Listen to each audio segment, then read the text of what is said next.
realize times have changed. This is a 1910s where you get a house for $15,000, right? What progressives do is they channel that anger from young folks and they exploit that anger, granted, to push for socialism. But that's the way that they are captivating younger generations. So I think it's actually a responsibility of the Republican Party and your average Democrat to address the issues that young people are facing head on. And you can't just say capitalism works, because it does work, but you have to give them something tangible to say, oh, I see it working for me now. So there has to be better civic education, and there also has to be real results and not just, politicking. That was amazing to hear.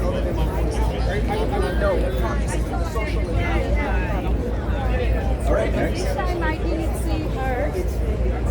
Hi guys, thank you so much. Appreciate everyone for being here today. Thank you, Ryan. My name is Katie. I'm a native New Yorker. I am a homeschool mom of two. I am an artist, and I was raised by my Cuban grandfather who fled communism, and it's very upsetting to me to see so many in our great city clamoring for socialist policies. And what I would ask you is, and I have many of them coming to me, DMing me, asking me, well, if not Mamdani, then who? Which I give them a very easy answer to that, Curtis Lewa. But I would like to ask you all, what would you say to those who are pushing for socialism, eventually communism in the city of New York?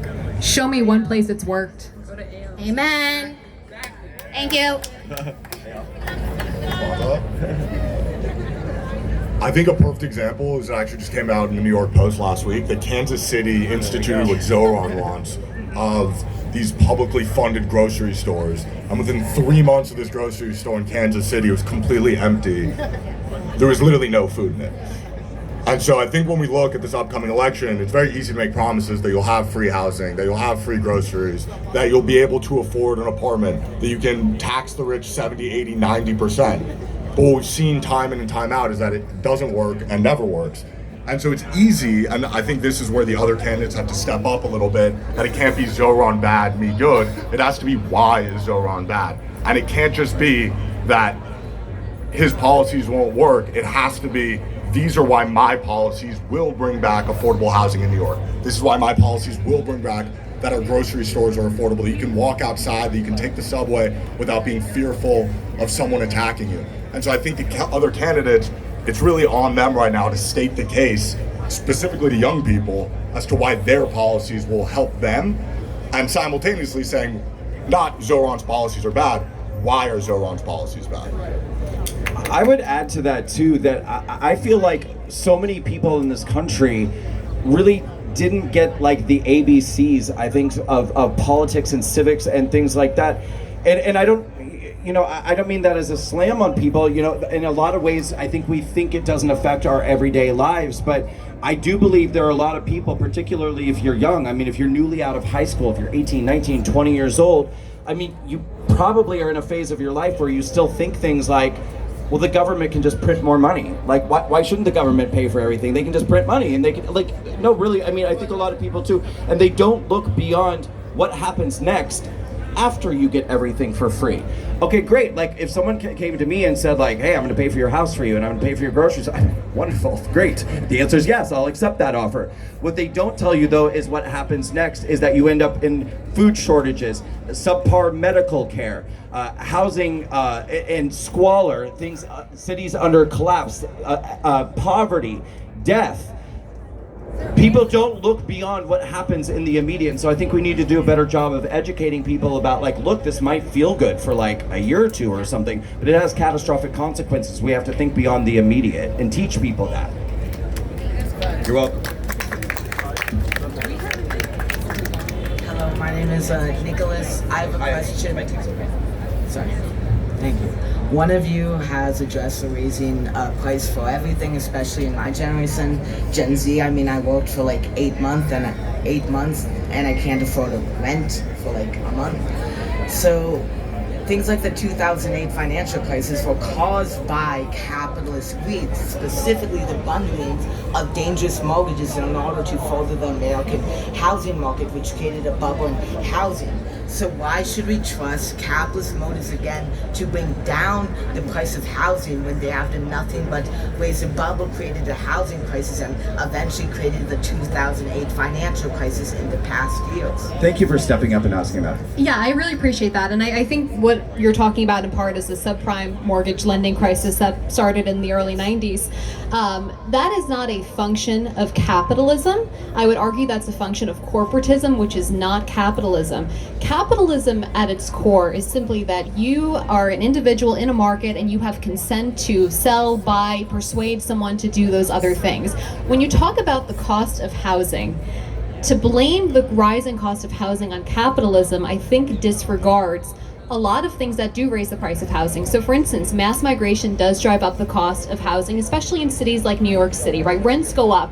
Why? When you have an influx of hundreds of thousands of people to a place, it's a basic supply and demand that we're talking about here. Obviously, it's going to drive those costs up. So there's a lot of stuff to talk about to blame the cost of housing. It also happens to be the fact that America does not produce as much as she should. We do import a lot of stuff. You know, when you encourage people to domestically produce materials to build a house, eventually that does drive it down because we have a free market system. But when you're engaging with other countries in the free trade that we do right now, you aren't necessarily always driving down the costs. You are negotiating tariffs. Think how often we've been ripped off. Brandon, you look like you want to add on to this. No, I was transfixed with what you were saying. No. Someone else take it. I can ramble on this. No, please go on. Okay. How old are you? I'm 15. Wow. Okay. All right. Yes. Thank you so much. Do you follow politics to some degree? Yeah. Very much. If you were able to vote in November, who would you vote for mayor? I would vote for Zhoran Mamdani. You would vote for Mamdani. No. Let him. Yeah. No, this is really good. No, it's. Can I say one thing? One thing, I do think the housing. First of all, I'm impressed that you know about the 2008 housing crisis. You know that the sort of politics behind the subprime mortgage problems. But I'll say this: Mamdani's promise to freeze rents is a promise he can deliver on for a small number of people. But that same promise, you know, for rent-controlled or rent-stabilized apartments, that same promise will jack up the price of apartments and of rent for everybody else for whom he does not have the authority or the legal ability to lower them. If you want to look, Eyal mentioned Kansas, I'll go a little further afield and mention Argentina. And Javier Milei, the president of Argentina right now, has gotten rid of the government controls in Argentina, and guess what? The price of housing has gone down throughout Argentina, and the supply has gone up because of what Brianna was talking about, how capitalism works with supply and demand. And what we need in this city is to make it so that landlords who right now would rather keep their apartment off the market because the government has put their hand on the scale so hard that it's actually not worth it to them to rent, right? Think about during COVID. If you were a small landlord, say you owned a building with 5 units or something, the government said people don't have to pay rents anymore, but the landlords still had to pay their mortgage, they still had to pay their water, they still had to pay electricity, they still had to pay insurance. So you start to put those small landlords out of business. You're interrupting the way capitalism can work to deliver abundance and affordability to a population. So it's not really my area of expertise, Eyal, you should talk about this instead of me, but I just want to say that the promises on their face only apply to a small number of people, and they create hardship for everybody else. May I respond to that? Sure. Okay, so you said that the freezing of rent would drive the price of rent up around the city. However, Can you step a little closer? Yeah, sorry. How would that happen if you make prices more affordable for some New Yorkers, they will have more money to contribute to the local economy. Furthermore, if you couple that with Mamdani's other policies, such as the ones he agreed with Brad Lander on turning one of 4 of New York's 12 golf courses into affordable housing. These policies combined will create a higher supply of housing, therefore bringing down the cost of housing. So how on earth will that fail? How will that fail? If you're stabilized apartments, you're freezing rent, you're building more housing. Why wouldn't that work? First off, I'm honestly extremely impressed by you. 15 years old knowing all this is pretty incredible. So decoupling the idea of the 2008 like subprime mortgage loans argument, because I don't think it has much relevance to capitalism versus socialism. I think it much has to do with like corporate greed than anything else, and then we would get in the rabbit. Capitalism enables corporate greed. Yeah, and then we could get down the rabbit hole of socialism enables government greed as well. Yes. So it's going to be it's not going to be relevant. But in terms of freezing rent specifically, because that is, I guess, the crux of your argument, is I think the best example of this, especially when it comes to low-income neighborhoods, and if you look at, I forget who mentioned the question before about like why are so many people voting for Zhoran Mamdani? If you look at the demographics of who voted for who, it was college-educated, upper-class voters that voted for Zhoran Mamdani, and the working class, specifically lower class, that voted for Cuomo. And the reason that is because when you freeze rents, and you mentioned that building affordable housing, you're talking about coupling policies together. Well, it's also coupled as green policies that he's trying to institute as well. When you look at Los Angeles or California in general, their green policies have made it impossible to actually build. So you're talking about building all this affordable housing. How are you going to do that when there's 50 hoops that you have to jump through in terms of water pollution, in terms of finding contractors who meet the certain standards of... Yeah, go ahead. Sorry. So, firstly, Los Angeles and New York City are two very different cities. Los Angeles, because of housing law passed in 1947 nationwide, most of its housing is single-family homes. That means that these green policies in Los Angeles that allow for mowing for parks, because you have a maximum density you can build to, you can't build housing. So comparing Los Angeles and New York City is not a good argument, because New York City... No, because I'm not comparing quantity of apartment of units. What I'm comparing is money poured into it and the results of what happened. Los Angeles poured billions of dollars in homes, and this is online, anyone can look it up. You can look at these homes that are half finished because they're unable to complete them because they have to go through all these different green policies. And there was just a book written by Ezra Klein, who's by no means a Republican whatsoever, called Abundance, where he talks about this very issue that's happening, is that you can't have both things at once. You can't simultaneously have green policies and affordable housing. It just doesn't work. Even though that would be great if we could have both, it simply doesn't work because you have to jump through so many hoops, you have to pay so many permits. So in terms of freezing rents, which I'll get back to it beyond the green policies, is that freezing rents in general, it sounds good because the rents would be stabilized. But as already mentioned, you can't freeze rents because then the actual owners of the buildings won't be able to afford it. You can't, it's such a nonsensical idea where you raise taxes on the rich, you then have to still pay for your apartment buildings, but you're simultaneously making less money from your property. So you have to pay more in taxes, you make less money, and simultaneously you're expected to also build more apartment units. There's simply not enough money supply for this to happen, and that's also discounting the idea of all the millionaires and billionaires who live in New York who are just going to hop on their private jets and fly down to Florida and Texas where they have to pay no taxes at all. Well, this has happened before in New York City. One of the greatest mayors in New York City history, called LaGuardia, was a New Deal age socialist.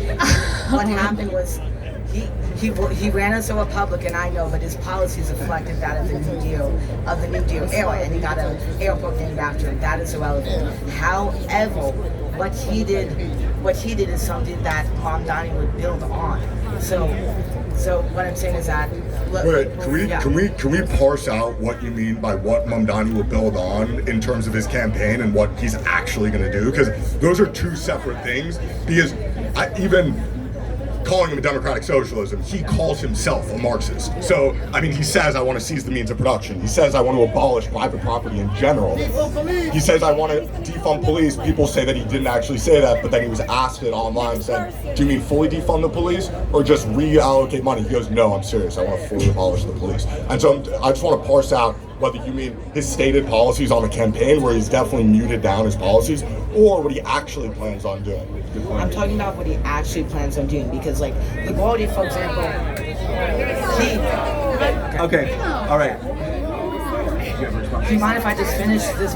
Yes. Go ahead. So LaGuardia, he was a champion of public housing because of his policies that enabled a lot of public housing, which gave New Yorkers in lower incomes accessible housing, like the projects like the Martin Luther King project that was in part due to LaGuardia. So this idea that building more public housing and socialist policies in housing, it does work. That's two different things. That's two different things that you're talking about. You're talking about freezing rents and increasing subsidized housing. Those are two completely different things. You can't. That's my point. That there's not enough money supply. You can't simultaneously freeze rents where developers where developers make less money and then simultaneously expect those developers to invest a significant portion of their capital into public. I mean, there's literally just not enough money to go around, especially when they can always just pick up and move to a different place like Charlotte, like Miami, like Austin, Texas, where they can build their projects and at this point equal rent and make a lot better gain on their investment.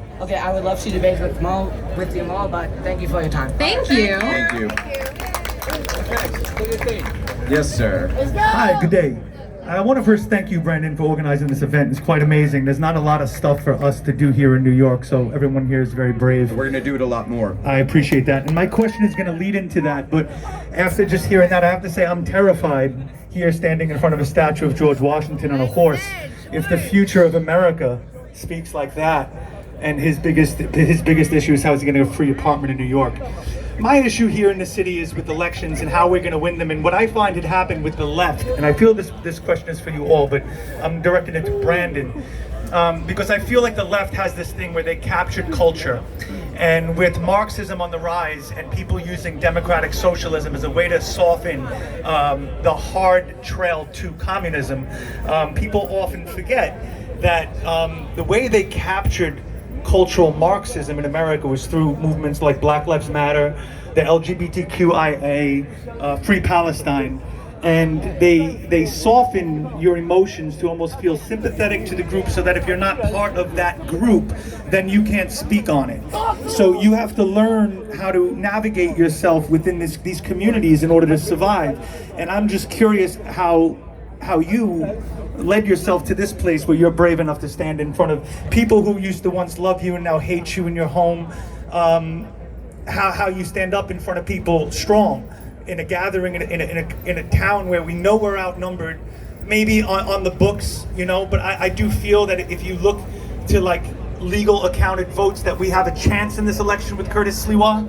And I feel that the way, I know that this is very drawn out, that the way that the left had captured the culture was through things like cultural events, like this gathering here. This gentleman apparently who spoke before me, I'd love to know where he came from, but when I was 15, that's not what was important to me. I wanted to go to a dance party or a bar, and in this city, you don't have any dance parties or bars that you can go to with these values. You have Antifa showing up at the bar, shutting them down like Verboten. Verboten was in Brooklyn, I may be saying it wrong, but it was in Williamsburg. It was a dance club. It was closed down by radical left, Marxists that just didn't want to have a bar owned by a Trump supporter. So how do we give our other quiet, silent majority within New York the inspiration that they need to stand up in front of this crowd and do what you're doing? Mad respect to you, Brandon. Thank you. Thank you very much. I guess that's my question. How? Well, it was kind of two questions, and they were very different. Which one do you want to go with? Why am I doing this, or what do we do? What do we do? Because I feel like why you're doing it with what do we do? Please, what do we do? Like how do we talk about radical Islamic terrorism in America when people are screaming in your face and trying to get you arrested?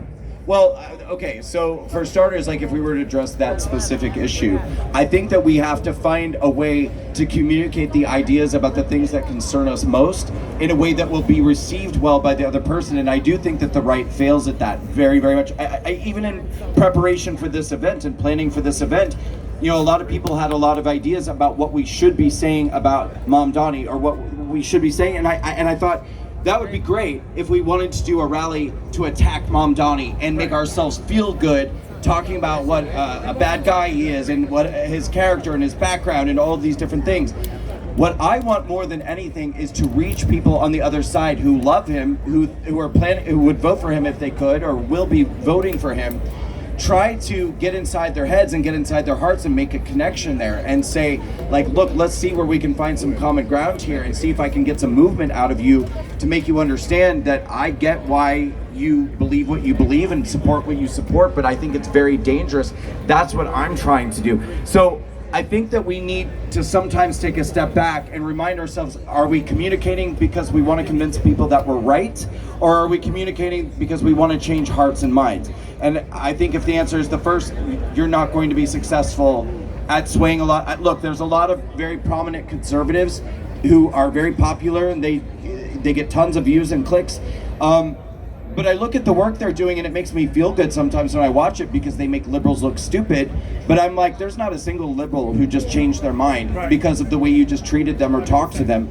I think that we need to do a better job of conveying our ideas in ways that demonstrate that what we believe in is kind, it's compassionate, it makes people's lives better, it makes people safer, and it provides an environment where people can thrive. And I think if we do a better job of explaining who we are and what we're about, I think we can, you're not going to win everybody over, but you can win more people over. And the second part is that we just need to keep doing stuff like this more and more and grow it and show them that we are more than what they think that we are. And every day they're interacting with people like us who believe what we believe, and we're perfectly normal, just as much a part of the culture as they are. Yeah, I know. Does anybody else want to add to that? Okay. Yeah. And let's just take a moment real quick to remind anybody who's passing through. We are the Walkaway Campaign. We are here today to do a rally against democratic socialism. This is our open air, open mic conversation, debate. You can come up here and ask questions. I'd love to hear if there's anyone here who plans to support Mamdani, who is supporting the Democrat Socialist movement, or has any questions about what our signs are, what they mean. Please come up and approach our microphone. We're very friendly. We'd love to talk to you, but it's open to everyone. So, sir, please go ahead. Thank you very much, Brandon and Maud, for having this event. I just have a beginning question, but before that, I'm just gonna make a statement, and it's a little bit in depth, and then I'm gonna have a very specific question for the four of you. So I'd like to get each one of your opinions. How many people do not want Zhoran Mamdani to be our next mayor? Thank you. I don't want him to be our next mayor as well. My slogan is anybody except Mamdani. Anybody, okay? I don't hate any of the three candidates. I dislike all three, to be brutally honest. My name is David Rem, and I was a New York mayoral candidate on the Republican ticket, and I announced my mayoralship on October 27th when I spoke for Donald J. Trump at Madison Square Garden for 6 long minutes.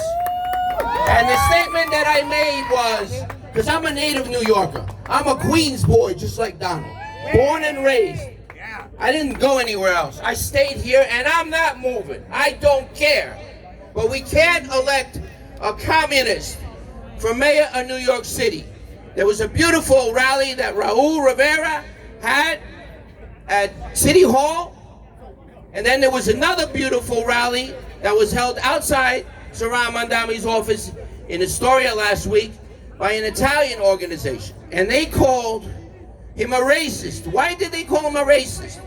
Because Zhoran. Could I ask if you have a question? Yes, I do have a question. Okay. But let me. Well, because it's I have not something. You let the kid speak for 15 minutes. Well, let me speak. He was asking questions, but I'm yes. going to ask All two right. questions. All right. Okay. So Zhoran Mamdani is the top shelf racist. He raised his middle finger to the Columbus statue. He mocked Jewish people with the dreidels, I think that's the word, on X. Him and 4 Muslims mocking the Jews. He says he's going to completely defund the police, not just cut the numbers. And he wants to send social workers to the most dangerous calls that a police officer can ever get in his career, and that is a domestic violence. David, we need to get to your question, please. Okay. The question is this. Ladies and gentlemen, we're 100 days away from electing, and I'm not saying us here, the youth in this country from 18 to 29 is going to vote for Mamdani. With the field, there's only one avenue for us to get anybody except Mamdani, and that is 3 candidates need to drop out. Eric Adams, Cuomo, Walden, and we have a new communist Cuban man. He's not communist, he's from communist Cuba. He raised millions of dollars. You're going to be hearing about him. David, what is your question? My Please. question is, Brandon, and I want each of you to answer it. Do you agree, and it's not my pledge, do you agree with the Jim Walden, and he's a candidate for mayor that left, I wish he was here, I wanted to talk to him. Do you agree that to win this election, it has to be a one-on-one? Anybody, Cuomo Mamdani, Adams Mamdani, Walden Mamdani, Sliwa Mamdani, because I'm going to tell you right now, July 27th, we are losing the election in 100 days if it is not a one-on-one. If it is a 4 against 1, they will 100%. David Rem said it. I think that's a good question. Split the vote. Yeah, I think that's a good question. So the question is, does it need to be a one-on-one? And who would you choose? Well, I have to put you on the spot. No, I'm not on the spot. I've already made perfectly clear I'm not going to be endorsing. I have my own personal opinions, but I'm not. You guys should come over and ask us. Why don't you guys come over and talk to us? Instead of hiding behind the crowd cheering, come to the microphone. Come talk. Go to the microphone. I do believe. Hey guys, I have a question. Everyone here that's wearing fucking Trump hats, do you support a pedophile? Wait, stop. Do you support Get the fuck out of here. fucking Epstein? Have a little You guys respect. support Have a little respect. You support fucking pedophiles. Trump pardon you. Trump pardon your punk ass. Donald Trump pardon his punk ass. Here's a fuckface right here, first of all. This man supports a pedophile, he supports a fraudster. Sir, I appreciate you, The sir. best president that this country has ever had. You support a man that wants me dead. I'm going. No, you don't put your hands on me. I'm going. He was part of the. How about you don't touch me? He's not part of the thing. That guy. Not 2 guys. Those 2 guys. Yeah, those 2. I'm not hurting nobody. These guys are fine. I'd like to hear from them. Alright. Yeah, you turn. They called me out. I'm talking to everybody. I absolutely do quite a bit. I know Zhoran Mamdani is for the people. He is a New Yorker. Okay. He has spoken for New Yorkers. Can you introduce yourself? Why don't you just say your name? You want my name? No, just say your name and what borough you're from. Say who you are and give your opinion. My name's Mike. I'm born in the Bronx. I'm raised in Queens, and I go to work right around here. I know New York very well. Lifelong New Yorker. Can I just move the mic back, please? I just want to move this back. So they called him up. And what about the Zion? What about the Jews, man? You're starting with the Zion? What I do know is Zionism supports Do you have a the death of question? Palestinians. Do you have a question? I do have a question. I have a question. Get the fuck out. First off, get out my face. Get out my face. Okay. Get out my face, first of all. Okay, can everybody stop for just a second, please? Here we go. Back it up again. Bullshit. This is why you can't let people who have no intelligence speak on the mic. Look at these people. No, that's not These why. guys' breath stink like cheese. No, that's actually not why. I'm actually deeply disappointed in my audience for doing that right now. The whole purpose of what we're doing is so that people who disagree with us can have a conversation with us. And my audience just attacked that guy. Can you guys please take a breath and calm down? Everybody step back and calm down. The purpose of doing this is to hear from people who disagree with us. Take a step. Okay, all right. Can we continue on? Can we continue on? I wish that guy would come back. All right. So sir, officer. Can I put the mic back and continue on? I don't want it either. I'm deeply disappointed in what just happened. Okay. I agree with you 100%. I am not happy with what just happened. No, I agree with you. I This is what happens when people don't feel heard. Waiting to ask questions. Okay, it's not a good look when the right gets that triggered over somebody saying something they disagree with. The reason why we're doing this is so that people who are planning to vote for Mamdani can hear what we have to say and be. That's not persuasive. We did not convince anyone.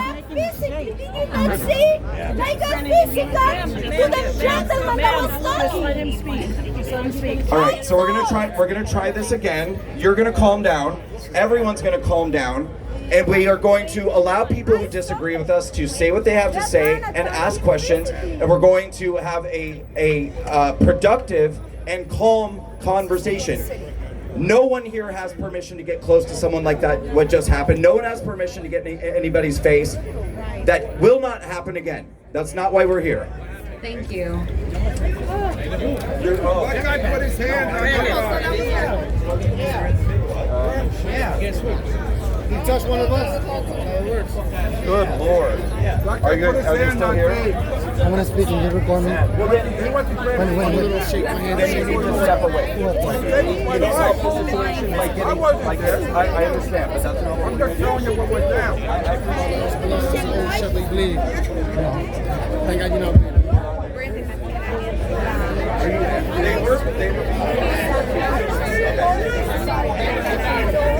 All right, we're going to continue forward, please, sir. Please go ahead.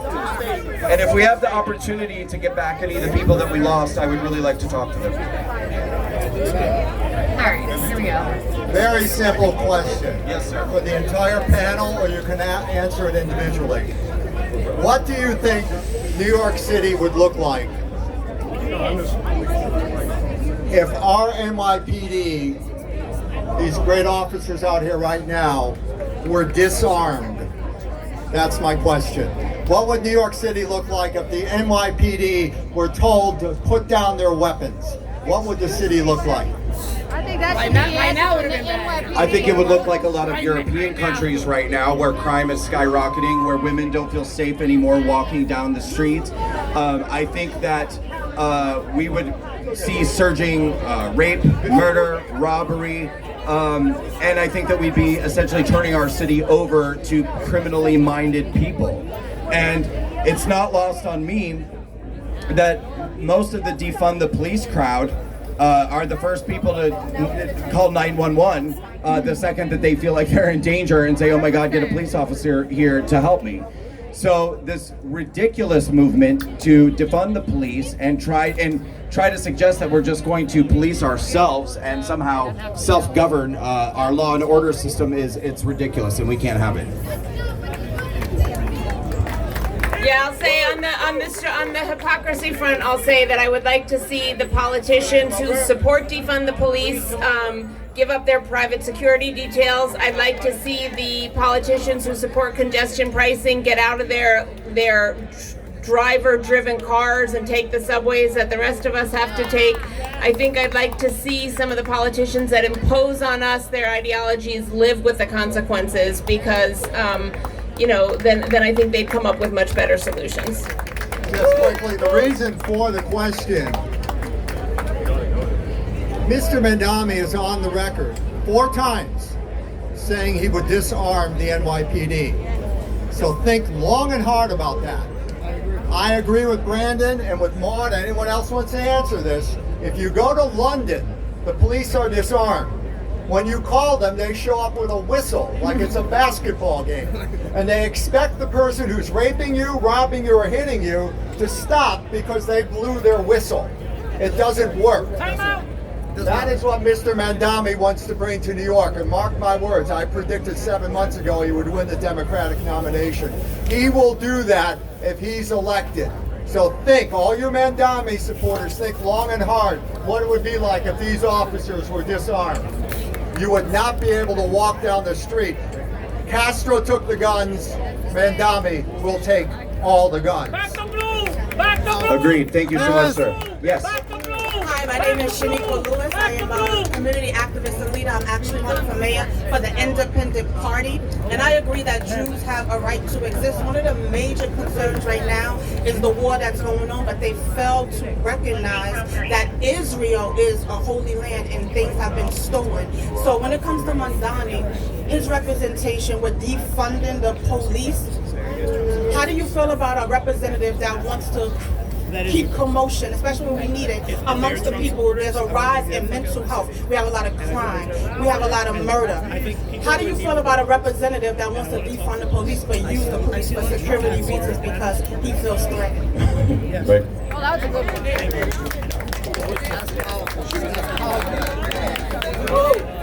So is it right that we don't have the protection, but he does? He hates America. Right. That's why this is not a communist. I'll touch upon this then. One of the things that we see again and again in areas where socialism has been tried is that the people pushing the policies don't actually follow or subscribe to the policies themselves. So, of course, AOC has become quite wealthy since she has become a congresswoman. Zhoran Mamdani is somebody who comes from incredible wealth and privilege and has lived an incredibly privileged life. As we know,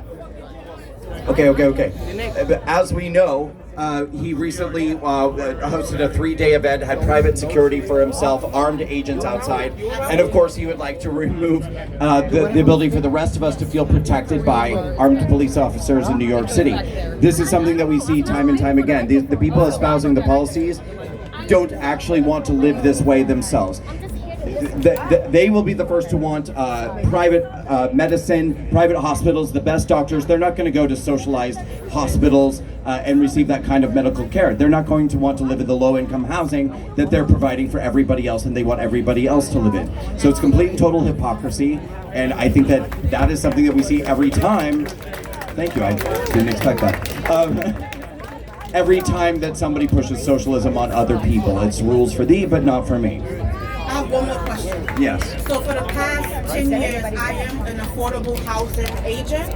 How do you feel about a representative pushing free housing who does nothing to help the people actually gain housing or fight for vouchers? This is a system that we have to go against. It's not about free.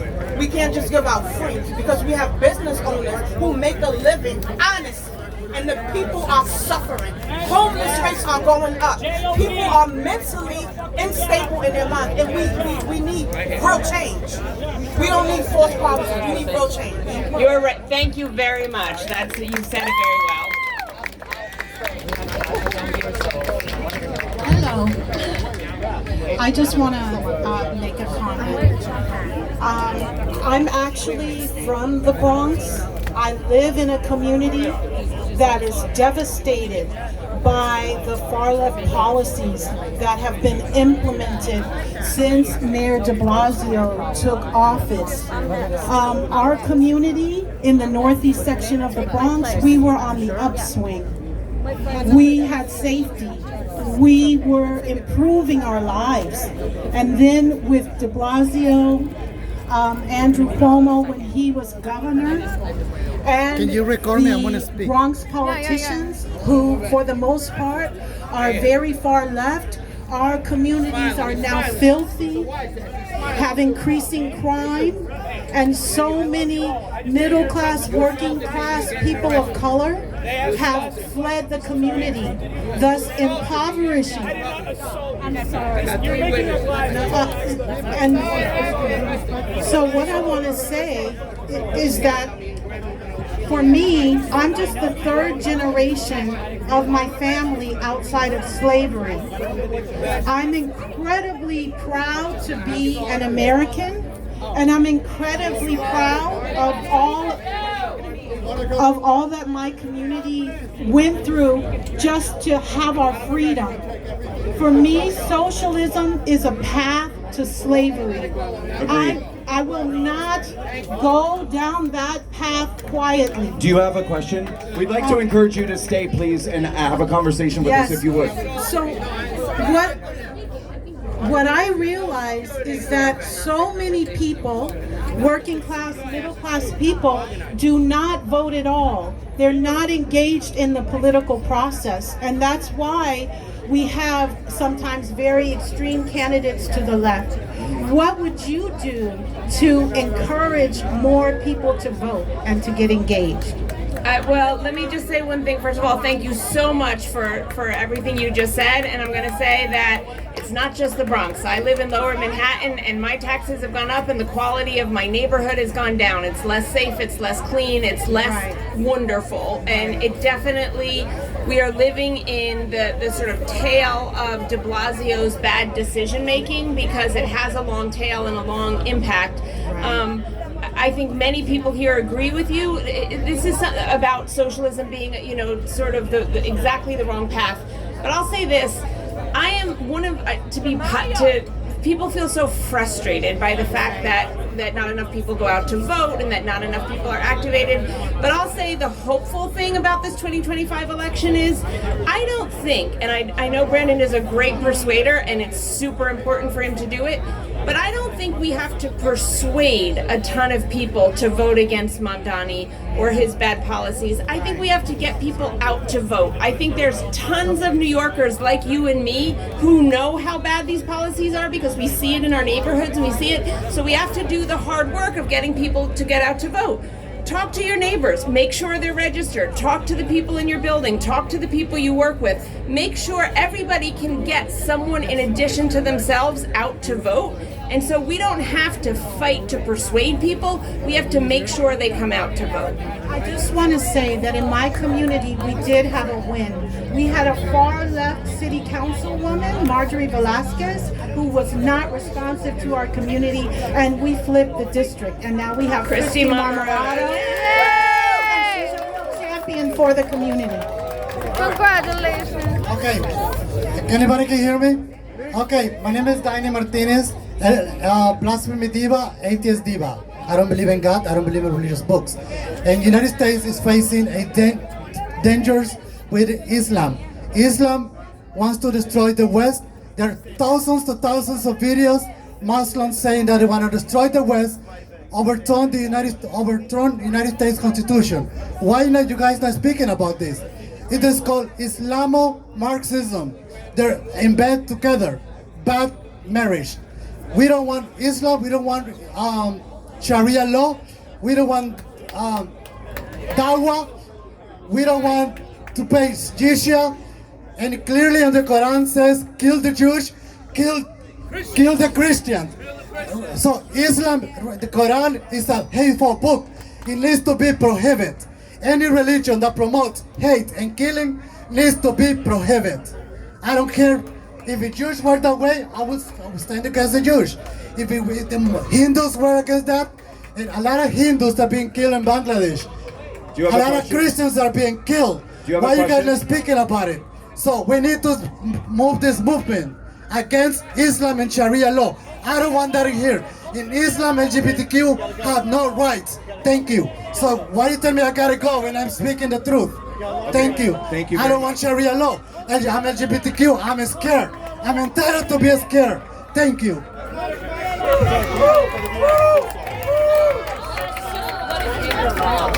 Not to Islam. Not to Sharia law. Okay. No, actually, I just said to him, hey, guys, can we just take a damn moment? Like, real talk? Our teenagers should not be the most mature people in the room right now. Agreed. This is insane. Agreed. So, Agreed. moments ago, and this guy, it wasn't fair, like, he got angry, we all have an opinion, that's fine, that's one thing. But we have opportunities right now when we say to walk away from something. If we go, I work in trauma, I own a business, and we prioritize hiring individuals with trauma, with childhood abuse. Statistically speaking, homelessness, unemployment, unhoused, the continuously unhoused, broken relationships, domestic violence, you name it, is one of, consistently across the board is extremely high with a history of childhood abuse. And you want to get mad about defunding the police, and I agree. I have had moments where I've wanted to defund the police because I was 1 out of 18 kids rescued in an abusive adoptive family who were adopting kids for profit. So in place of where socialism should have played a lead, instead profit played the lead, and I was left to be taken advantage of. And so what I want to do, because you said something that stuck out dramatically to me, and one of the things that my abusive parents relied on was keeping us unaware, uneducated. And a woman said to me once, who's now my mentor, she said, in all of the things, your freedom, nobody can touch your knowledge. So always educate yourself, because violence just isn't the answer. When you are educated enough, you can speak the truth to power. So to take a step back, because I'm so like shaky, guys, I'm also a trauma survivor. So and you're doing great. I want to make sure we fully understand the definition of capitalism, because I also agree that it has its perks and it doesn't. So first, capitalism is an economic and political system in which a country's trade and industry are controlled by private owners or for profit. Socialism is an economic and political system where the people collectively own or control the means of production, rather than private individuals or corporations. It's characterized by social ownership and aims for a more equitable distribution of wealth and resources, often through government or community control. And then in the in-between, what bridges us all together is our art. And so for me, there's a poem that's been standing out, and it's the most difficult part of helping the poor is not calling for the hungry to be fed, but for the wealthy to be content. And when I talk to you about survivors of childhood trauma, we're looking at mental health disorders that include people pleasers, relationship fears, and that allows space for, even in the nonprofit. I come from corporate America as well as nonprofit America, so I've existed in both and I see it. But what does it look like if we stop going to these extremes or lacking any action one way or the other? What does that bridge begin to look like? Because you can't house people if you can't heal people. You cannot employ people if you cannot heal people. And the only way for people to heal self is from within, but it takes a village, right? Can you focus it into a specific question? Yeah, so when you're talking about all of these commitments and reasons why you don't like socialism, I own a business with a focus on mental health. These women and individuals have no access to mental health services. I have an employee right now spiraling because her landlord is taking away her housing. She's lost her doctors and has no access to her medication, and now her mental health has gone and lost it all, right? So what's the goal here with the mental health and sustainability efforts to actually make it work? So if I'm understanding your question correctly, and please everybody stop screaming at her so she can ask when she's finished. Thank you. If I'm understanding your question correctly, it is, what do you say, because it sounds like socialism or Zhoran Mamdani is offering a solution to people who suffer from mental health? Like, I'm actually not in support of him at all. I'm actually walked away from all political parties, but what I'm hoping so it's like, how do you get help for these people? Not just that, but where's the balance behind your promises? Like, I want to believe in these commitments so bad, but if you're not talking about sustainable efforts, then all of these are just these empty promises and more cycles again and again and again. Look, this in the same way. This is going to sound harsh, but the function of government is not to provide mental health services. In a republic government, which is what we live in, a republic. So if we're allowing for if we're taking away abortion and we're telling these mothers to conceive babies and children, we're not telling them to conceive. No one forces you to have sex. I was born of rape and I was adopted. That's a different story. That's I was born of rape and I was adopted at birth, and that adopted family abused us. You're not considering the anomalies that exist. That the government is responsible. And at what point, if these kids are becoming adults, who becomes responsible when nobody did anything then? So you're saying who's responsible for the children who are a product of rape and child abuse and like adults that don't have skills or examples of what those skills to sustainably make this work? What is that answer for you guys? How do you sustain this? Because we've talked about unhoused for forever. We've talked about all of these issues forever. I mean, there's a reason people are fighting now. They're not being heard. Like, you can see it, right? I'm gonna jump in and just say, you said so many things and you bring up super important topics, but to sort of underscore what Brianna just said, government doesn't solve all the problems, right? And that's why we have houses of worship and not-for-profits and charities and organizations that try to solve other problems with government, but government doesn't actually solve all the problems. I want to say something to what you said earlier. We're going to have to move on to the next person, but you read the definition of socialism, you read the definition of capitalism. Socialism sounds great. I mean, I think that's why so many young people hear it and they think this is wonderful. Everybody's going to be taken care of and everyone's going to, you know, nobody's going to go hungry, and that sounds wonderful. The simple reality is there's nowhere in the world where you can look and say, hey, look, socialism or communism did what it said it's going to do. Everybody lived. Can I please finish what I'm saying? We let you speak. It doesn't work, and the people that push it in societies that have rejected it never want to actually point out where socialism has worked and been successful. We are going to go to the next question. It's been rejected. Resistance No, creates sorry, divide. but it's never been fully tried. It's just really too tired a response. Go ahead. It seems to me that there are a lot of Jewish identifying people here, and I think, Let her speak. and nobody ever said that Jews don't have the right to exist. Democrat socialists do not think that, and Zhoran never said that. I think your fear here is of anti-Semitism. Zhoran supports the Intifada. How about that? I think your fear here is of anti-Semitism, which, undoubtedly, without doubt, anti-Semitism is on a rise. However, being for Palestine, which Zhoran is not the same as being anti-Semitic. It's not. It's simply not. It is. So wait, what's your question? Let her go, let her have it. My question is, why do you confuse Zhoran being so anti-Israel?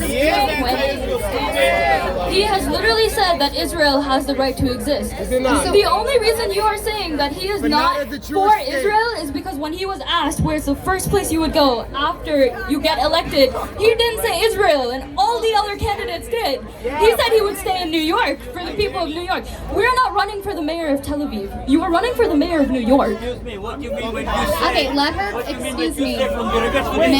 Ma'am. From the Jordan River to the Mediterranean Sea, I am very fucking educated. Guys, ma'am, thank you for coming up here and speaking. You didn't answer my question. I'm about to. I'm thanking you for coming up and answering. The first thing I would say is Zhoran Mamdani, only up until... Please say his name right. Zhoran Mamdani. Right. There you go. I said that right the first time. There you go. So, anyway, not to mention that you guys talk so much about anti-Semitism. Everyone here just spewed Islamophobia, and that doesn't matter to you guys. No one here did. Nobody here did. Talks about how Islam talks about killing Jews. I guarantee you have not read the Quran. I have read all 3 books. Okay, but nobody here said that, Alright, just to start with your question, and I'm going to let you take it over. Please stop.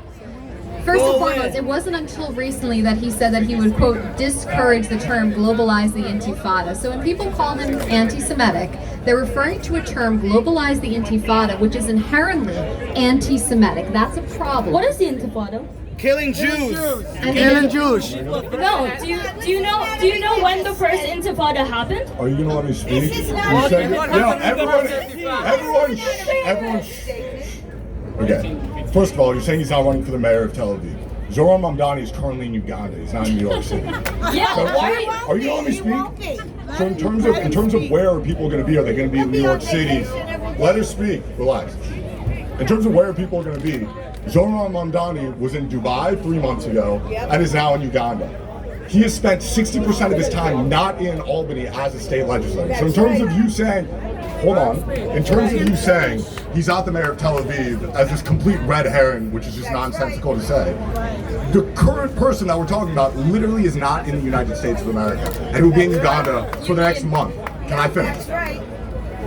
Next, you're talking about that the reason people say he's anti-Semitic is because he didn't say that he would visit Israel for the first time. The reason people say he's anti-Semitic is because on October 8th he released a statement condemning Israel for the October 7th massacre. The reason people say he's anti-Semitic is because he himself during the Arab Spring, supported the Muslim Brother. The reason people think that he's anti-Semitic is because he was on the streets on October 13th protesting Israel just 5 days after the massacre. He's someone that was on the streets chanting for a globalized intifada. He's been on the streets, let me finish. He's been on the streets with people adjacent to him wearing Hamas headbands. So for you to say, to nitpick, I mean, we could argue the semantics of whether globalized intifada is anti-Semitic or not, sure. But for you to come up here and just completely lie to all these people, saying that the reason that people say that he's anti-Semitic is because he said he wouldn't visit Tel Aviv, is disingenuous at most and evil at best. Let him talk. Your argument is based on the fact that he attended pro-Palestine protests. Pro-Hamas. Which is not the same as being anti-Semitic. Pro-Hamas. It is being against the starvation of children. On October 8th, Children killed. It's not the same as being anti-Semitic. It's not the same as being anti-Semitic. I support Jewish people. I support. Wait. So I'm not cutting you off. Yo, everyone, I can hold my own. Everyone, calm down. There's no reason to interrupt her. Everyone just chill out. The pro-Israel side is not the violent side. The rallies in the streets that are beating up NYPD and taking over buildings are the ones that are violent. Don't get me. Colonizer!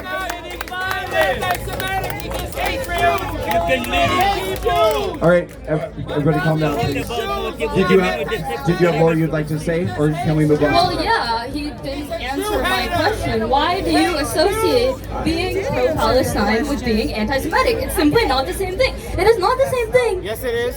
No, it's not. You're seeing a live stream genocide in front of your eyes. You lost the war. Get the fuck over it. And you're calling me a fake genocide. You're calling me a colonizer. Fake genocide. Knowing damn well I know you don't know shit about Muslim this. colonizer. I know you don't know shit from Muslim colonizer. Okay, all right, everybody calm down. These two are going to have a conversation. Go ahead. All right, just to respond in terms of whether or not I said that Zhoran Mamdani, why he's anti-Semitic, I just gave you a litany of reasons that he was. Yeah, Number right. one, you saying really condemning Israel on October 8th is not a valid criticism. I'm not finished because there's a long list of these things. Is going to rallies on October 13th where people are wearing Hamas headbands. Do you agree that Hamas is an anti-Semitic organization? How does he control what other people wear? I'm at a pro-Palestine. I'm at a pro-Palestine protest. Someone is wearing a Hamas headband. Is that me? I'm here to talk about what's right. If I'm at a rally and the person standing next to me is wearing a Nazi flag and I don't step away from the rally, I'm probably at a Nazi rally. Agreed. Number one. I'm not done. Number two, okay, globalize the intifada. You asked what it is. There were two of them. I know because my parents lived through them. Oh my God. During the intifadas, buses were blowing up at So you know every the year single the day. first intifada I'm not happened? done speaking. I just got up here and told everyone to stop interrupting you, and every time I say something, you immediately interject with a follow-up question. You let me finish or not? Okay, perfect. Where there were bus bombings day after day, there were stabbings in the streets, thousands of innocent civilians died, and you talking about you caring about Palestinian lives, you would condemn the intifada. Because what was the response from bus bombings? It was Israel going in and actually putting a stop to the terrorism, which also resulted in thousands of Palestinians dying. So if you actually cared about Palestinian lives, you would condemn Hamas unequivocally, because what has led to this war, it is Hamas attacking Israel. I'm not done.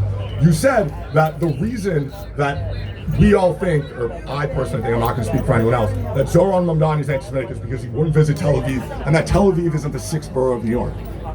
Interesting that you came up here to talk about the mayoral race and you immediately spoke about Israel. You're wearing a Free Palestine hat. I mean, do you not see the irony right now of you saying that Israel's not a 6th borough when you come up here and the first thing you ask about is Israel? Why don't you talk about housing? Why don't you talk about affordability? Why don't you talk That's not about what I'm here. There are many sides here. I'm here to focus on that last one. The Jews have a right to exist because they do. I fucking agree. They do. I think You don't even know how Hamas was created, nor you know how the IDF was created. how about this? Does this still have to do with Zhoran Mamdani in New York City, or does it have to do about your political stances? This is a political stance because everyone here thinks that Zhoran is hella anti-Jewish. I want to be very unequivocal about what I think about Zhoran Mamdani. I think Zhoran Mamdani hates Jews. I think Zhoran Mamdani hates Hindus. I think Zhoran Mamdani hates the United States of America. So when you just say Jews, I think he hates all three of those things, and he has said it over and over again. 9/11, Destiny Blame, America. The Boston Marathon bomber, he shed a tear, not for the victims of the Boston Marathon, for the bomber that didn't get his Miranda rights read to him. So in terms of you to come here and start it with the sixth borough of is not Tel Aviv, it's also not Gaza. When I opened the news and you came up here right now, all right. talking Listen, about, Go over there. I'm gonna ask The you thing for a is, you don't favor. know a thing about history, and you're okay with starving little kids. So Hopefully you're one of I them. don't know anything Yes, about sir. this. Please go What's up, ahead. y'all? Dear Lord. Guys, let him speak. Okay, everybody, please. The purpose of this event is to hear from people who don't agree with us. That's the purpose of the event. And to let them talk. Thank you, Brendan. I appreciate it. You're welcome. So this might surprise you guys. I'm not actually a big Mamdani fan. My aunt lives in Tel Aviv. I'm Jewish. I'm ostensibly pro-Israel. Obviously, I have issues with the Netanyahu government.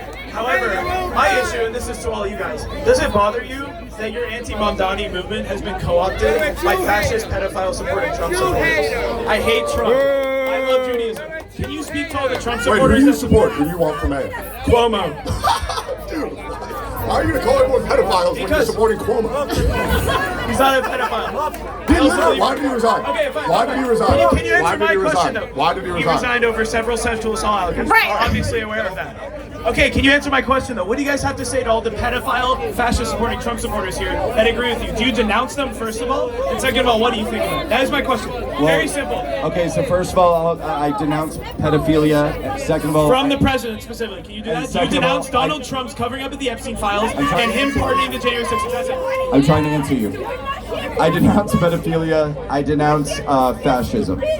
If you're going to come here and create the argument that Donald Trump is a fascist or a pedophile, you need to present us with examples of how to substantiate that accusation. Okay, would you like me to? Please. So before January 6th, Donald Trump told a bunch of private citizens to falsify documents saying that they are the rightful electorates of different states in the United States, to then get Mike Pence on January 6th to sign off on those fake electorates saying that Trump won the election. That is step-by-step fascism. Then he sent a mob to the Capitol, 1,600 people to break in, assault police officers. Then hold on, guys, let me speak. Free speech. Second term, pardon all of them. Several of whom were pedophiles and sexual predators, and pardon them for simply political reasons because he doesn't like the look of January 6ers riot. He sent them to the Capitol to riot in an effort to overtake the United States by falsifying wrong election numbers and then getting Mike Pence to certify it, and then Mike Pence did it. That is why he's a fascist. Got it. Okay, so can I ask you a couple of questions? Please. Did Donald Trump leave office? Yes. What? Just because you try to do fascism and fail doesn't not make you a fascist. So that's one. Next question. No. Fine. We can stick on this. Sure. What do you think? Yeah. So because he left office, he was doesn't mean the he he was the most powerful man in the world, and he's a fascist. But he left office willingly on the day that he was supposed to leave office. Yes. Still makes him a fascist. If he tries Not a to very do good fascism, fascist. I don't think that's a very Fine, good fascist. he's a terrible fascist. We agree. There you go. You concede he's a fascist. Can you actually attack the underlying arguments I made? Yes, I can, because one of your other arguments was about January 6th. Yes. This argument I possibly made today. How exactly, you're right, I was there. How exactly did he encourage people to storm the Capitol on He January said, 6th? and I don't have the exact quote, so you're gonna have to forgive me here. I've got it for you. Okay, he said we have to fight like hell to get our country back. I know what you're gonna say. He said protest peacefully. This was 3 hours of peacefully speeches. and patriotically. I know, but you have to look at the rhetoric in a whole. If he says that once, and then for the past 5 months before that, spewing false information about the election being stolen, and then saying we need to fight like hell to get our country back. Rudy Giuliani before saying we need to fight with fire, something like that, fight fire with fire. Obviously, Trump supporters are ignored the one time in the 3-hour speech and the 5 months before that of him saying peaceful protesting. So the 2020 election was in fact one of the most corrupt elections that There's we've no ever evidence had of that. in this Rudy country. Giuliani got his. There's an abundance. There's actually an abundance of evidence Zero of evidence. that. Zero evidence. You're welcome. Explain that. Sure, go ahead. Actually, ma'am, I wish you wouldn't walk away. I have an answer to that question. So I cover Georgia elections specifically, and there is a case called Curling v. Raffensperger. Raffensperger is the Georgia Secretary of State. This is a case in which you have Democrats and Republicans who have signed on together. And the purpose of this case, that has literally been in for years, is that voting machines do have vulnerabilities. I'm not saying the election was stolen. What I am saying is that it is not, have you read Curling v. Raffensperger? Okay, I haven't read Curling v. Raffensperger. Okay, so anyway, Finish, yes, please. Thank you. So you can come up and ask a question next. So my point is there are definitely vulnerabilities and insecurities. So to Brandon's point, when he says that the 2020 election had problems, it had problems. I'm not saying the outcome was different or changed, but to deny that there were problems in the election would be to read Curling v. Raffensperger, which Democrats and Republicans are part and party to, and say, oh, both of them are clearly in cahoots. Come on. Trump's own Secretary of State, Bill Barr, said this was the safest election in history prior to 2024. Rudy Giuliani, after taking a lot of these cases to court, got his got his legal status disbarred, and then tried to argue in that case that he was allowed to lie under free speech. I haven't heard of your specific case. It could be the case that voter machines have flaws, then they should have proven it in court. Why is it that Fox News got fined? Why is it that Fox News got fined billions of dollars for publicly lying about Dominion lawsuit? In the Dominion lawsuit, Tucker Carlson in leaked messages is saying that Trump is an idiot. He doesn't believe this shit. He's spewing it anyway. It is obvious that the election was not stolen whatsoever. Trump used all the lies spread by Fox News and people that are, frankly, like you guys, if you guys are Trump supporters, to steal the election, riot the Capitol, and then, walk away from it after. But he didn't steal the election, and he left office. You're right. He tried and he failed. That still means he tried. Okay, fine. Then fine. We agree. He tried to steal the election. How did he try to steal the election? I explained it to you earlier. What? You need a reminder? You did it. Yeah, go ahead. I explained. He got a bunch of private citizens to falsely testify that they were the rightful electorates of different states and all the swing states. Election was? The 1960 election. Remind me, what? JFK in Hawaii? Yes.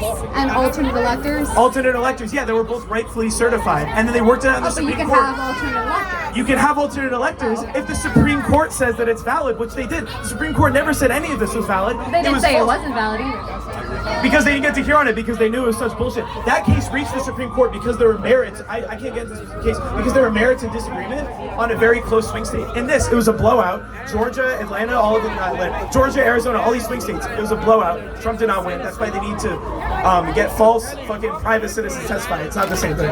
Okay, it's not the same thing. That's why none of you guys have a response to it. I win. Let's advance a little bit here. Okay, so your evidence that Donald Trump is a fascist is that he told people to march peacefully and patriotically to the Capitol in January 6th. You ignored what I said. Wait, can I interrupt because you ignored what I said? He voluntarily left office on the day he was supposed to leave. These are your two smoking gun examples. No. Can we now? I love you. We talked earlier. Okay, but you ignored everything I just said. You realize that, right? I said so much. I said, I acknowledge that he said peaceful once, but we have 5 months of him saying the exact opposite thing. Sowing violence in this country. You guys love violence. I hate it. I hate violence. Really? Are we the ones who cheered on Black Lives Matter?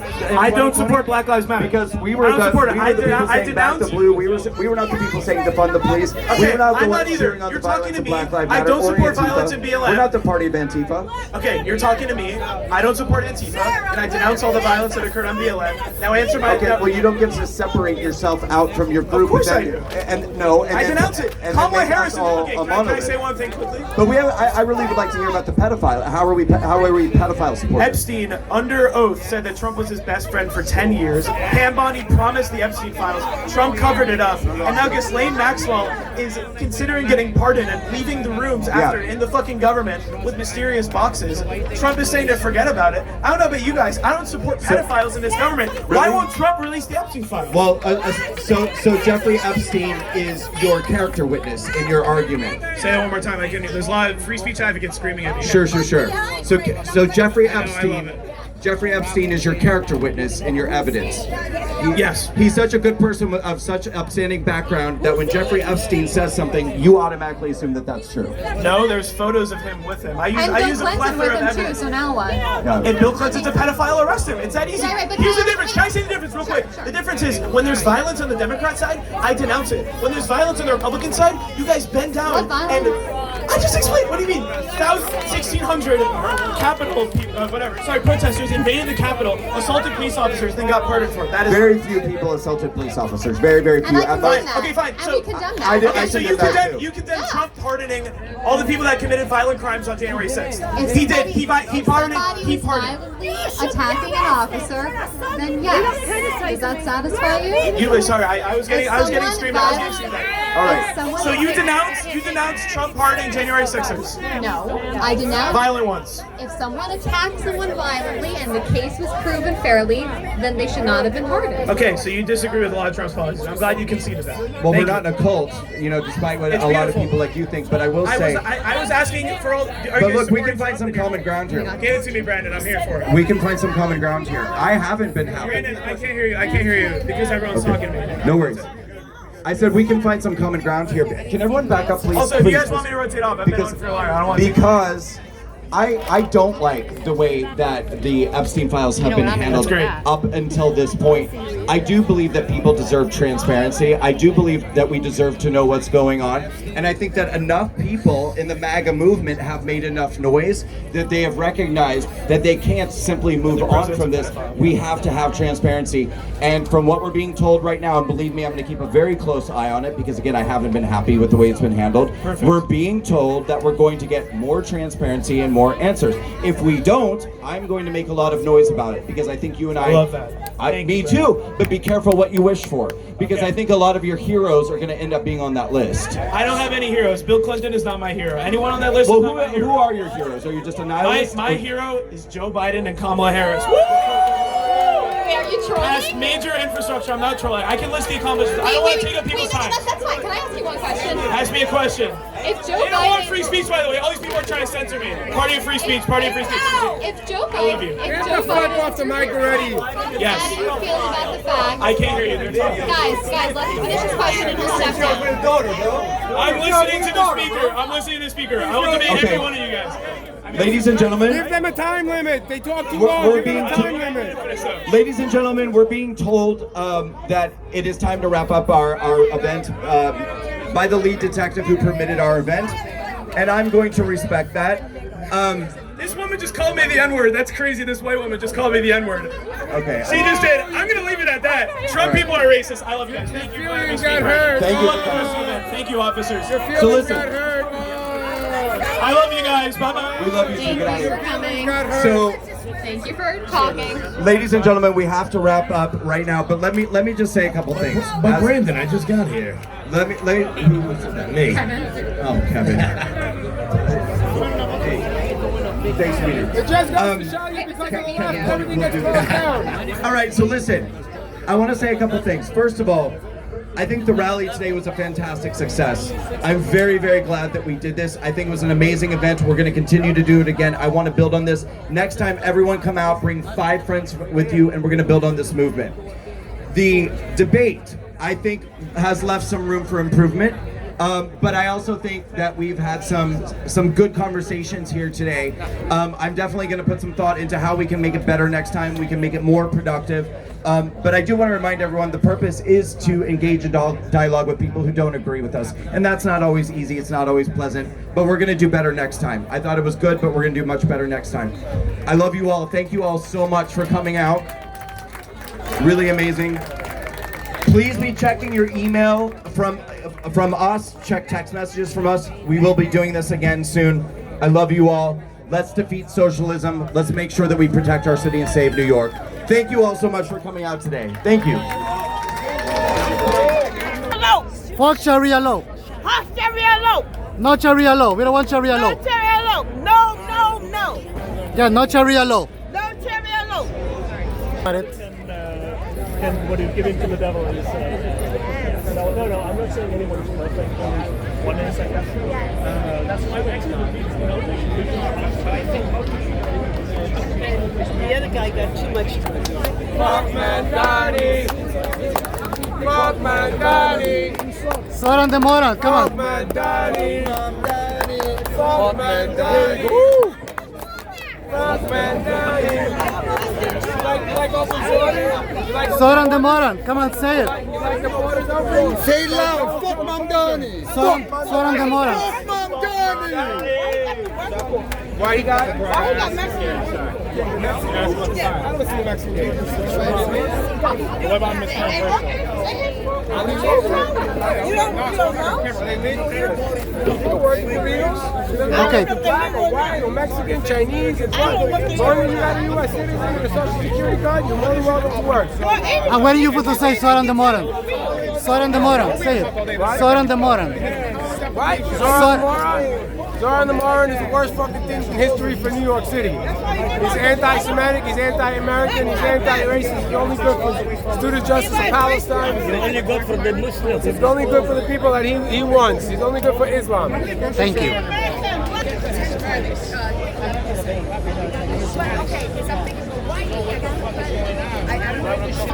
What is Muhammad? Who's Muhammad? Muhammad is a beautiful trans woman. We need more trans representation in Palestine. We need to have more trans women in the Palestinian government, and we need at least 50% of Hamas to be trans. This is a national emergency. This is a threat to democracy. This is a constitutional crisis. We need more trans women in the Palestinian government.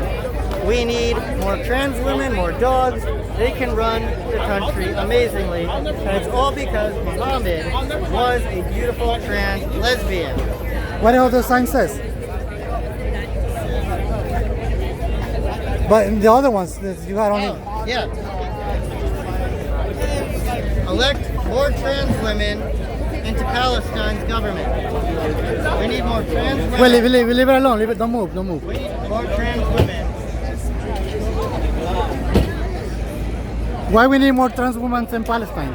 We need more diversity. We need more anti-discrimination. And Muhammad was a beautiful trans woman herself, like a beautiful trans lesbian. And the Quran says it, therefore it has to happen. And what is the other sign? You got 3.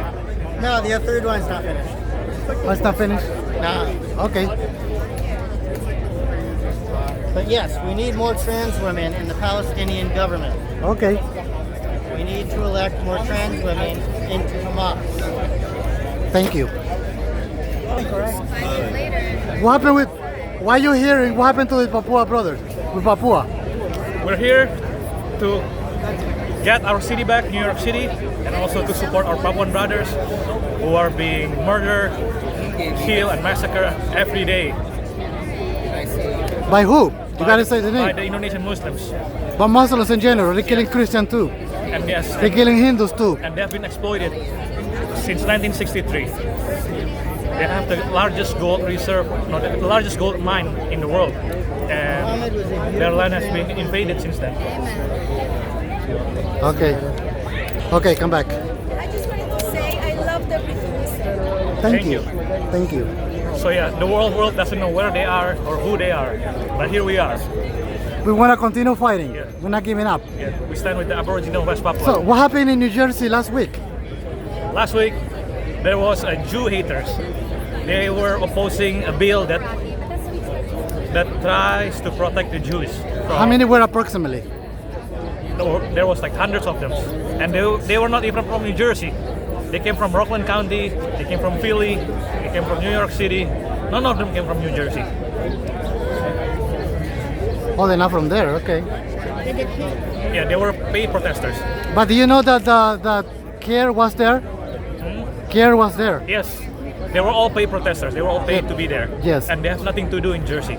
So, yes, get the hell out of Jersey. Thank you. I want to close the video with you. What is your opinion? What's going on in New York City? New York City New York is, City communism and Sharia law. Okay. New York City is getting communism 100 days from today on November 5th.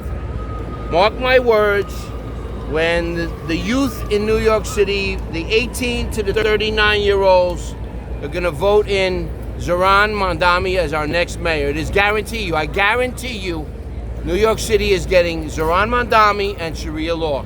And the reason why we're getting it is because the 3 or 4 mayoral candidates, they're all full of shit. They don't love us New Yorkers, They don't love New York City, they love themselves. And I'm speaking about Andrew Cuomo, Eric Adams, Curtis Sliwa, and Jim Walden. Okay, so, and there's a new gentleman, a Cuban man, Hernandez, that just came into the race with millions of dollars, 15,000 independent signatures. Hernandez is his last name. So, the only way to beat Sharia law and Zhoran Mamdani is that we need a one-on-one race against Zhoran Mamdani. And to take the Jim Walden pledge, mayoral candidate Jim Walden came up with a pledge, which I give him credit and I give Cuomo credit. They both, because why do I give them credit for? They both agreed that come Labor Day, the #1 polling candidate in the polls goes against Mamdani. The other ones have to drop out. However, they're not going to drop out because even though Cuomo and Walden agreed, Eric Adams and Curtis Sliwa said they're never dropping out. So then that means that Cuomo and Walden are not dropping out. And when the race goes 4 against Mamdani, Mamdani's going to garnish 34-35% of the vote, of the youth vote in New York, and is going to turn the city over, hand the city the keys to communism because of Sliwa's and Adams's refusal, blatant refusal. They are handing the city over. Sliwa's legacy and Adams is going to be a one-term mayor, and Sliwa's legacy is going to be shit because he put his own pocket ahead of New Yorkers. There is no way in a 4 against 1, Sliwa, Cuomo, Adams, Mamdani, Walden, there is no way that any of those candidates can get 34%. That's the mathematical key to this race, and we lost. So in 100 days from now, we're going to be electing a Muslim, Sharia law wanting, America hating, racist mayor in Mamdani. And why do I say racist? He gave the fuck you finger to the Christopher Columbus statue. Italians are furious. He played with the dreidels on the most hot, him and his Muslim friends played with the dreidels and insulted Jews on the high holy holiday of Hanukkah. The man wants to completely defund the police and send social workers to the most dangerous calls a police officer can ever go to in his life, and that is a 911 domestic violence call. He wants communists run supermarkets. This is not Venezuela, Cuba, or Russia, or communist China. And it's even going to hurt the Muslim-owned bodegas. They're owned by a lot of bodegas owned by Muslims. It's going to put them out of business with this communist New York City-run supermarkets. Ladies and gentlemen, wake up. You got to back one candidate. If it's not I don't care who the candidate. My slogan is anybody but Mamdani. If it's not a one-on-one race, David Rem said it today, July 27, 2025, we are turning the city over to Zhoran Mamdani. I love you, Donald Trump. Fight, fight, fight. And a big shout out to free George Santos. It's a wonderful MAGA congressman, Donald Trump. Free that man. It's an injustice. Thank you. ¿Por qué estás aquí? Why are you here? We are here. Vente para acá que te puedes caer. Aquí te We puedes are here to let people know we're here. Dave, shut the fuck up, Dave. Shut up for 5 minutes.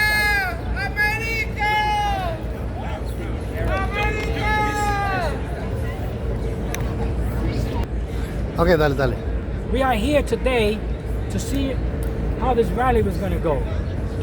It looks like it went okay, but there were some issues when Brandon himself decided to invite the left to speak. This guy thinks he's a Charlie Kirk. He's trying to do like optics. He's trying to have like this whole, I don't know what he was doing exactly. I mean, I don't know if he's for Zhoran, against Zhoran. We are New Yorkers. We had our first rally. This guy's not starting a movement. We started the movement here in New York. Zhoran is not in California. Zhoran is not in Florida. He's right here in New York. He's not in Nebraska, wherever this guy comes from, because he's not even from New York. We did our first rally on July 14. New Yorkers say no to communism, socialism, Sharia law, and Zhoran Mamdani. And we're going to have another one in September. Stay tuned. What we do out of the love of our country and our city. We do not ask for money. We do not ask for donations. Not unlike this guy here, asking for donation and asking for money. We do not want money. We want freedom. We want our city protected. We want Zhoran Mamdani removed from America. Yes, you can become an American citizen, but you can also lie your way to get in here. And we believe that this guy's a liar. He needs to be re-vetted. He's got to be investigated and deported. He's speaking hatred towards this country, sedition toward this country. And it's one thing if he's speaking the way he does towards this country, but it's another thing because he is an elected official. And for an elected official to speak the way he speaks is absolutely communist. It's communism towards this country. He said, we came here to remake this state in the image of our people. Who the fuck is he talking about? And who are our people, right? We're going to speak on Islam. We're going to speak on Sharia law. And we're going to speak out on the radicals who hate this country. And get ready, because you're going to get removed from this country. Thank you. I'm sorry. What is Sharia law? What is Sharia law? Stripping women away from their rights. That's what Sharia law is. Do LGBTQ have rights in Sharia law? Not under Sharia law, though. So you're pro Sharia law or you're against it? I'm against it. Do you know the Muslim Brotherhood? The what? You know the Muslim Brotherhood? I don't know of it, but it's probably not a good thing, right? It's the reason we have too many Muslims in the United States of America. Yeah. They want to take over, you know? Yes. It's right on the social media. They don't want to hear it. We don't want Mamdani. Okay. Yeah, he wants to bring like communism and like he wants to take property away from you and make it his. So he's gonna profit from all of that. Why do you think he wants to do that? Yeah. Like it's a reason. Like he doesn't actually care for like New Yorkers. He wants to profit all that money for himself and send it to like terrorists overseas. And stuff. Okay. Same thing with halal food. Halal food sponsors terrorism. You know halal food? Oh no. Halal. I mean, they sponsor terrorism. Halal food's good. I mean, but